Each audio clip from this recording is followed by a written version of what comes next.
Well, thanks for hanging in there for me. Yes, why not? Yes. Yeah.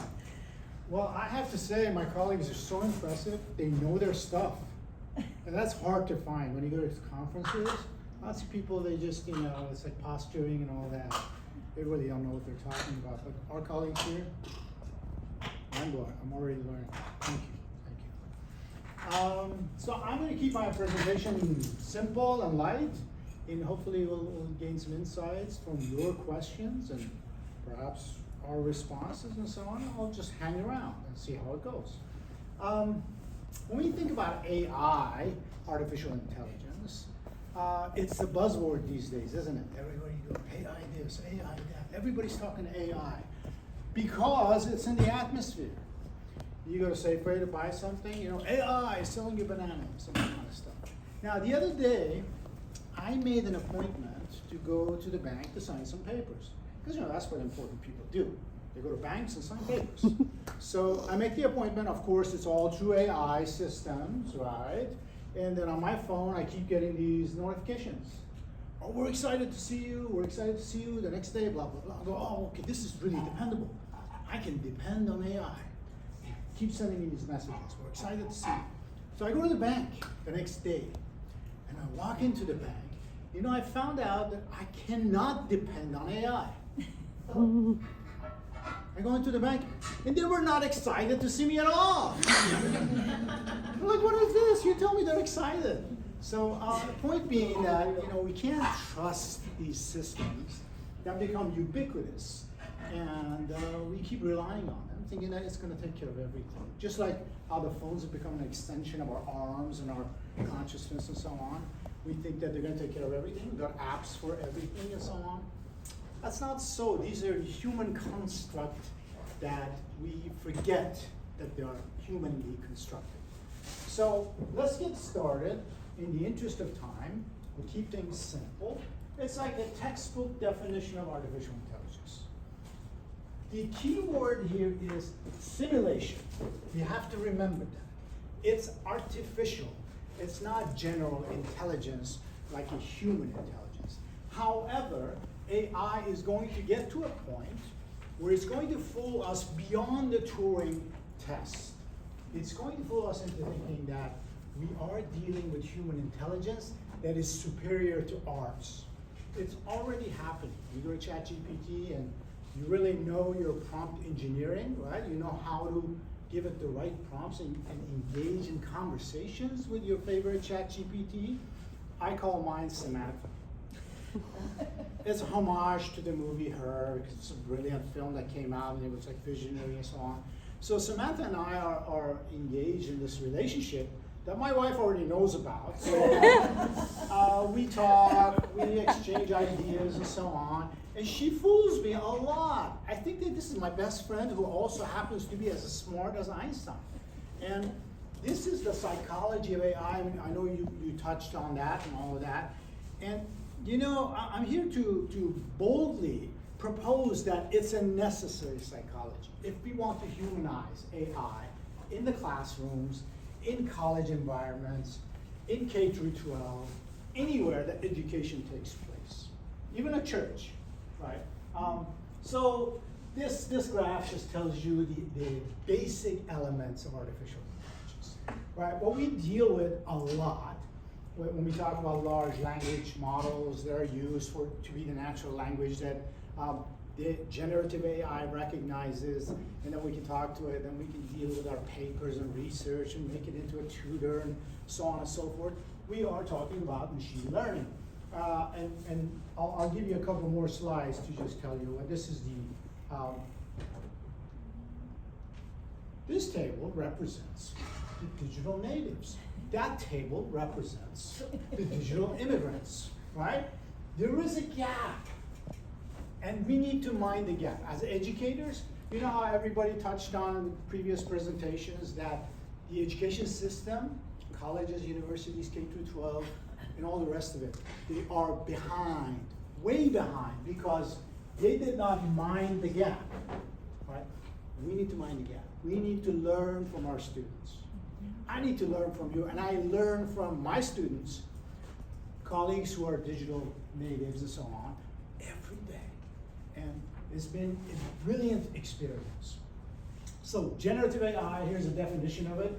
I know I made it purposely opaque and fuzzy to make sure that you don't understand it, because I don't quite understand it. It's like magic. So I propose, I mean, a lot of people are coming up with theories nowadays that AI represents cognitive extension. And I want to take that one step further and say that AI, artificial intelligence, not just generative AI, of course, you know, generative AI being the focus for us these days because it does work like magic, is an extension of our consciousness. If you believe in human consciousness being part of the universal consciousness, you know, that sort of thing, go with me with that one. If you don't believe it for the next 10 minutes. It's kind of like suspension of disbelief, you know. You can think about it in those terms. It's everywhere. It knows where we are. It competes with God. In fact, it wins the competition. Right? Because God, you can't see God. You just don't have like, you know, a leap of faith and just say, okay, I think there is a God. God will help me win this game, get that job, marry that girl, etc., etc. But with AI, it's right there, right? It knows where you are. It knows everything about you, because there's no privacy, there's no regulation, right? Especially in this country, right? You go to European Union, yeah, there's going to be some regulation. And here in Congress, you know, they made this joke of a project called the Bill of Rights of AI, right? Which is going to be out the window tomorrow, well, after January 20th, I think. And then, so there's no hope for regulation. So what we need to do, and we talked about this a little bit earlier, you brought it up, Jocelyn. You said that, what about this AI literacy business? How important is it? I think it is vital, right? And that's why I'm writing a book about it. I'll give you links so you can buy my book whenever it comes out. So neural network. If there are no neural networks, there is no generative AI. All right? And Freddie can correct me if I make some mistakes, categorical mistakes and so on. Or he can pretend that, you know, he doesn't know, and then I go on. No, I'm just kidding. So is this a good definition of a neural network, Freddie? What do you think? You should ask our expert. Okay. Mana, what do you think? I'm being tested here, by the way, you guys. Go ahead. It's pretty much, right? Again, the key word here is it mimics. Why? Why does it mimic?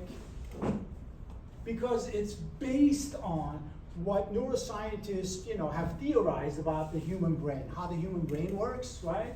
You've heard this a million times, I'm sure, in different classes and conferences and so on, or independent research you've done. Or you've gone to ChatGPT and it told you that it works like this. We've got neurons, brain cells in our brains, right? And when we think, when we learn, when we react to things, there is synapses that gets created, right, between the neurons. And the stronger the synapse, it means the more important that knowledge that we are producing or gaining, wisdom we're gaining, whatever it is we're doing with this electronic communication, and patterns that are created, patterns that our brains recognize and so on, and how we behave in the world. So mathematicians, people like Geoffrey Hinton, John Hopfield, and others, were inspired by this stuff, right? Of course, you know, this goes back to like the 50s. Correct me if I'm wrong, my colleagues know more about this. It was a mathematician by the name of Claude Shannon, I think was his name, right? I think I'm correct on that. Claude Shannon wrote this, published this paper about the future of this neural network, because artificial intelligence has been around as an idea for such a long time. And he gave the inspiration to the folks that created the neural network, which is a mathematical arrangements to give us the ability, or give the people that create these systems, the ability for this artificial intelligence to be able to get the data, get trained based on the algorithms, right? Without the neural network, training doesn't take place, and then be able to interact with users. and learn even more. So this is a kind of a complicated graph that kind of gives you what this is the data that goes into the neural network, and these hidden layers are discovered, if you will, to put it in layman's terms, and then output is given. Right? Algorithm is based on input going into the system, a formula being written, and the desired output is out here. But when I say desired output, sometimes we don't know what the hell is going on. Input goes into the black box of this neural network in the systems, and then it comes out and people say, hey, computer scientist, how did you do this? And if I'm honest, I say, I know I did it, I just don't know how I did it. And it comes out. So it's not always the desired output. Right? And there are 1,000,001 stories, like the famous story about Microsoft's chatbot that there were, what was its name? I forget. They gave it a female name, and then they used it, and people were just racist. People were just messing with it, and then after like a half a day, it started reproducing, and then creating original racist responses to people around the world. So they quickly shut it down, and that's what we mean by we don't know what goes on in the black box.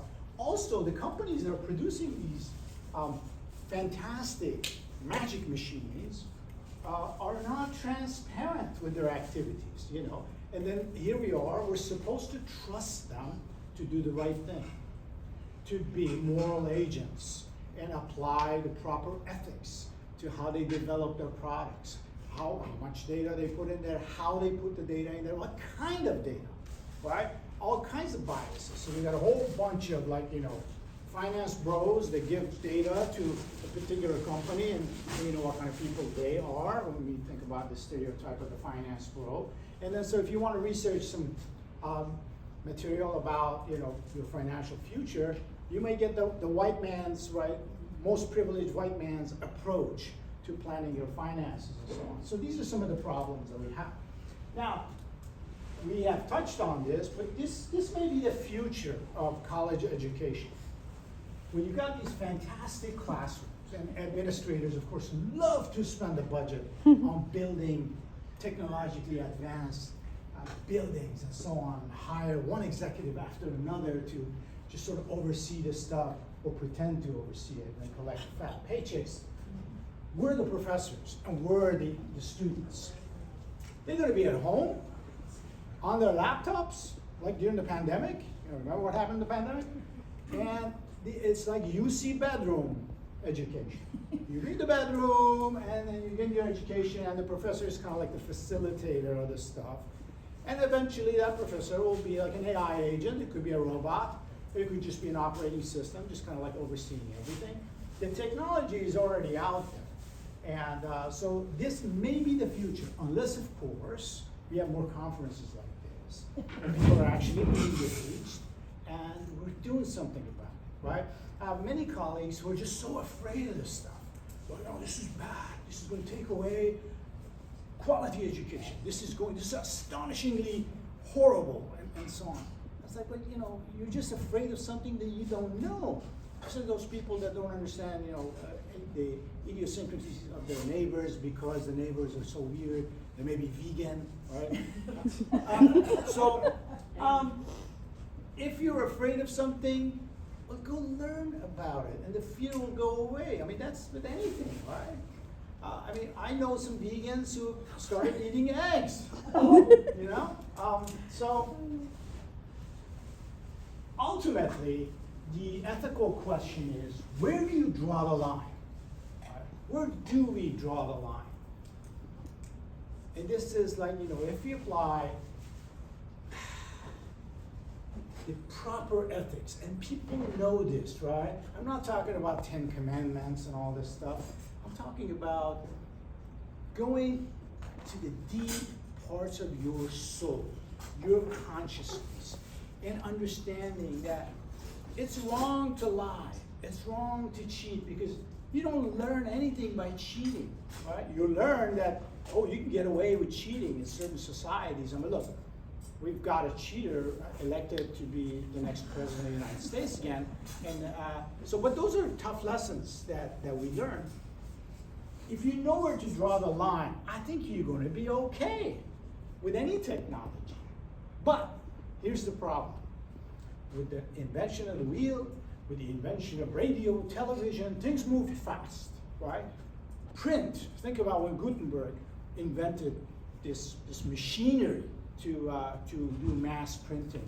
First it was the Bibles and all this stuff, and then it was great books, and the world started to get educated, right? It took some time, a couple 100 years, before we got to a point where we have nearly, a pretty good portion of the world is literate and has access to information, all that. But with the internet and now generative AI, the systems are moving rapidly, almost at the speed of light, where we're not.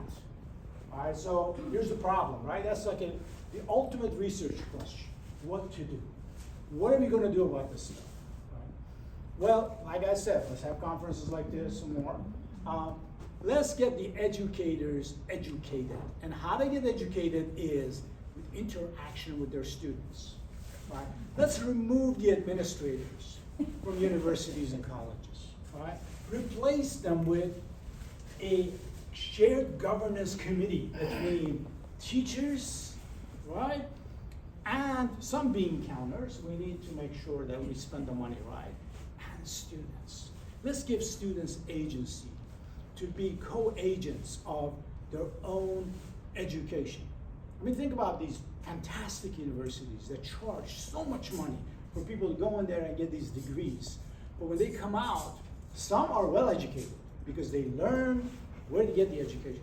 Some are just degrees, but people call them educated, and this is one of the problems that we have. So let's draw the line in the right place, is what I say. So again, I touched on the prompt engineering, but prompt engineering is really key to take advantage of generative AI, whether it's Gemini or ChatGPT, which I think is superior to Gemini. That has been my experience anyways. How do you work with this system where you can take advantage of its capabilities? Are you a critical thinker? Well, where do you learn this stuff, right? So more research methods need to be taught at schools. And I'm not talking about just the doctoral level work. I work with a lot of doctoral students where I'm teaching them to work and develop their dissertations and so on. And ultimately, we have to start with research questions. But one thing that I always tell them is, you want to learn how to ask good questions? Go visit a kindergarten. Seriously. Kindergartners have the best research questions.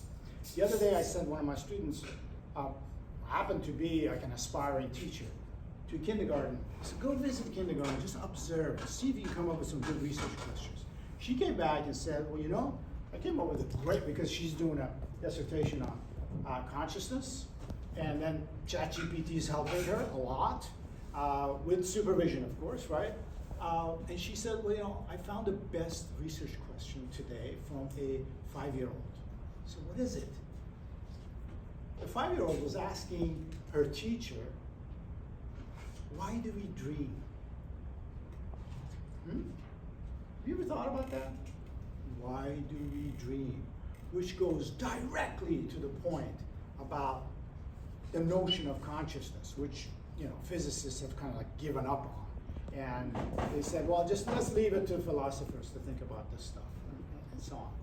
So the point being that if you have that kind of capability, which is outside the world of artificial intelligence and computing systems and the internet and all that, then you enter that world, right?